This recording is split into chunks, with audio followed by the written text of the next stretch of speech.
ওটা পছন্দ। যে মানুষটা একা থাকতে চাইতো না, সে এখন একা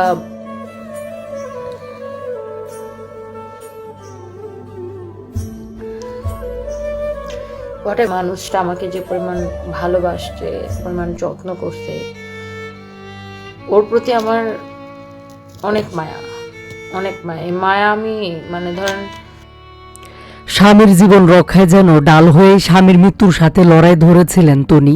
ডাক্তার ফেরত সাদাত রহমানের মৃত্যু আরও আগে নিশ্চিত করেছিলেন চিকিৎসকেরা।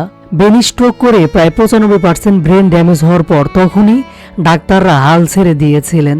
শুধুমাত্র তনির মন মানসিকতা এবং সাহসিকতার উপর ভর করেই এতদিন বেঁচে ছিলেন তার স্বামী। তনি বরাবরই বলে এসেছিলেন শুধুমাত্র 1-2 মাস কিংবা 1 বছর নয়, 15-20 বছর হলেও নিজের সবকিছু বিক্রি করে দিয়ে তাকে লাইফ সাপোর্টে রাখবো। কিন্তু তনির সেই আশাটা আর পূরণ হলো না।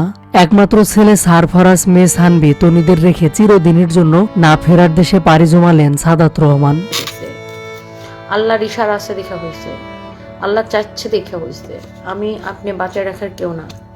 আল্লাহ ওর হায়াত যতদিন রাখবে অতদিনই বেঁচে থাকবে। আপনিও সারা জীবন বাঁচতে থাকবেন না, আমিও সারা জীবন বাঁচতে থাকবো না। সো এই ধরনের কথা বলে না শুধু শুধু পাপ বাড়ান নিজেদের, বুঝেন নেই?